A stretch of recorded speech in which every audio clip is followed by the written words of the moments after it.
So Victor Wembanyama erupted in just his 5th career game, dropping 38 points on 15 of 26 shooting, grabbing 10 boards, blocking 2 shots, and leading the Spurs to a 132-121 win over the Suns. Here's KD on San Antonio's rookie sensation. Yeah, I don't see anybody else in this game.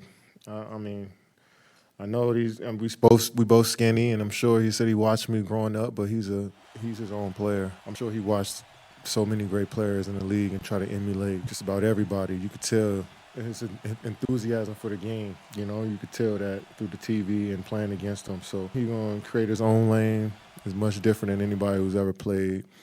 And you could try to compare, but he's going to carve out his own lane. Oh, there they are. Hi, guys. Brian Windhorst, Monica McNutt. Morning. Top of the morning to you both. Always good to see you, too. And I like that. Oh, my gosh. He's unbelievable. You should have seen him the other day. Monica, I was wearing an asymmetrical top. You saw, like, a little shoulder. He couldn't even handle life. It's like, Monica, Molly, We ready love to a go little to the shoulder. club. It's like, listen, we love a little shoulder. Oh, my gosh. Stephen A., you're so stupid. Please. All right. Mess. All right, S.A., tell me this. Did Wemby I couldn't help it. I know, yeah. Did Wemby put the league on notice last night? What do you think? Ooh. Hey, listen, y'all. There's a lot of hype. I mean, everybody talks about, me. I'm supposed to be, one of the stars of the network. Let me say for the record, I was never allowed to go to France on assignment. That was Brian Windhorst. So he the real star. Twice. He the real star because I wasn't allowed to go to France. That Buddy. brother was allowed to go to France, Okay. okay? Not me. Because he knows all right? how to But behave let me himself. tell you something right now. Let me tell you something right now. Bonsoir. But anyway, the point I'm trying to make is this. This dude, Bonsoir. Wembanyama. I don't know. This Bonjour. dude, Wembanyama, bonjour. It's okay. All Get right, it here's together. the deal, y'all. Okay, listen, this dude, Wembanyama, let me tell you something. He can ball. He's a special talent, man. It was worth it. There's a reason Wendy was over there because he's worthy of it. It's one thing to be as tall as he is or whatever. The brother can handle. He can shoot. He's got a stroke. I'm looking at him last night. He shot 57% from the field, y'all. It wasn't just 38 points, like 35 shots. He shot 57% from the field. Inside, outside, as skinny as he is, he's not scared to attack the basket. The other night in the victory, the brother against Houston, he's demanding the ball at crunch time. Okay, in just his second or third game in the league. Give me the damn ball. He's one of those dudes. And I love the fact that KD pointed that out. He used the words as passion for the game or whatever. The brother wants it. I mean, he ain't come to the NBA to collect the check and just to live off of the skills that he naturally, brings to the table. You see the clutch points over there, 21 clutch points this season. Obviously, LeBron is at the number one spot behind, with Luka right behind, and of course, Steph Curry's in that mix. But Wembanyama is right in the conversation. He's demanding the basketball, and you see dudes deferring to him, and they ain't doing it because he's tall. They're doing it for two reasons. He's got skills, and he's got heart. The brother ain't scared.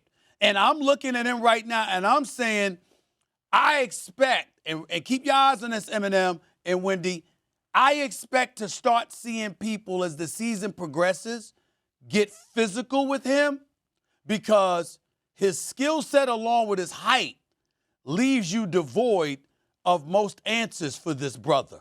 The only thing that's left is that you look at that skinny frame and you like, let him feel me. Other than that, I don't know what you're going to do with this brother because he ain't going to get worse. He ain't even turned 20 yet. This brother, Wembanyama, the real deal.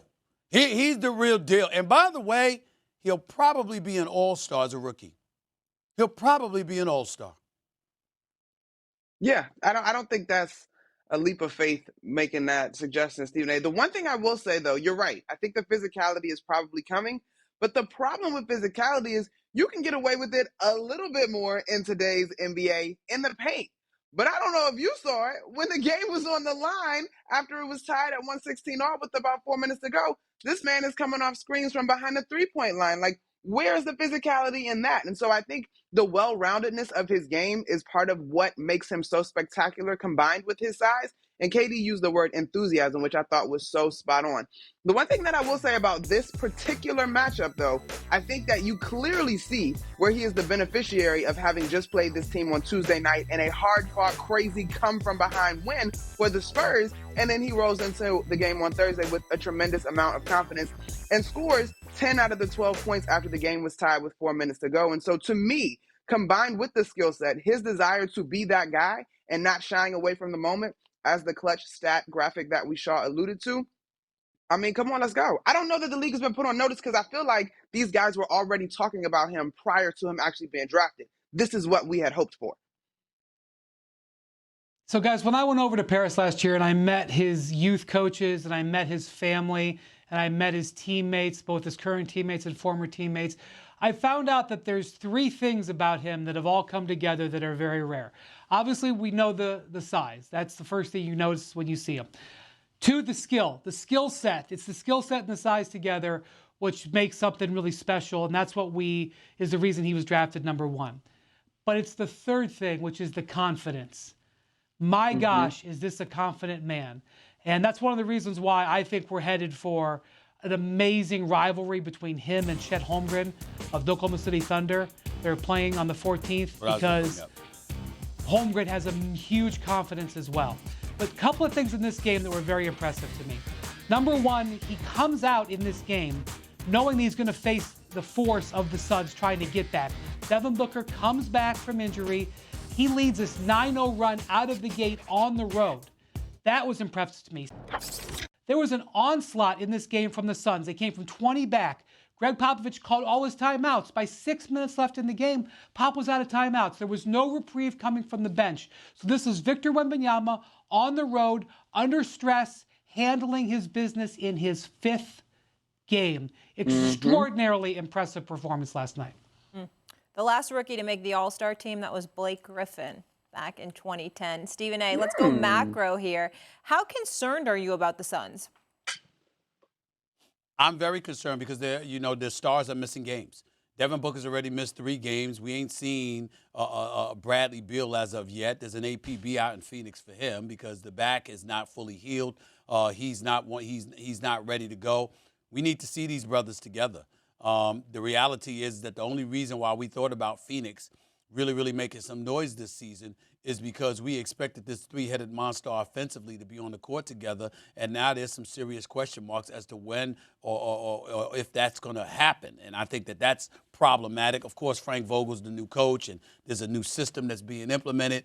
We see KD on the court doing his thing, still balling, still reminding us what a star he is. And Devin Booker didn't even score in the first quarter last night and still finished damn near with a triple-double, 31, 13, and 9, if I remember correctly. In the end, what it comes down to is that the 2 of them together aren't expected to be enough. Denver showed us that in the postseason last year. In order to overcome some of the competition that's out west, you're anticipating that Bradley Beal is going to be on the court. But now we don't know if we can anticipate that. Injuries. That's what we're talking about with the Phoenix Suns. Do they have the intestinal fortitude and whatever else it is to be on the court together, healthy, to make a postseason run? Because I got news for you. They're going to need to be. Devin Booker and Kevin Durant alone, they're not beating the Lakers team I watched the other night.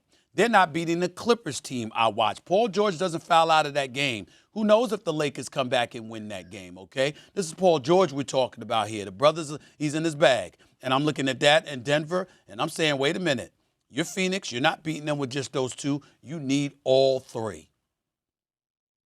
On the concern meter 1 to 10, I think I might be at like a 6. It's still very early, but you're absolutely right, Stephen A. And just on a real quick aside on the macro, we keep hollering about LeBron being 38, and it is uncharted territory. It's incredible. But somehow we act like a bunch of the other all-stars and stars, KD, Steph, all those guys, are not mid-30s. So to me, the most intriguing thing that's happening sort of in the league right now is wondering if any of these young teams are going to break through just at large. Yeah, I'm worried about Phoenix's defense. When they made that DeAndre Ayton trade and they put Yusuf Nurkic at center, they really gave other teams a target. And teams are targeting him. And so their antidote for that is just to overwhelm you with offense. And I think that they can, but they need Bradley Beal to do that. And this back injury has lingered for weeks now, and it's obviously something that's going to be a concern going forward.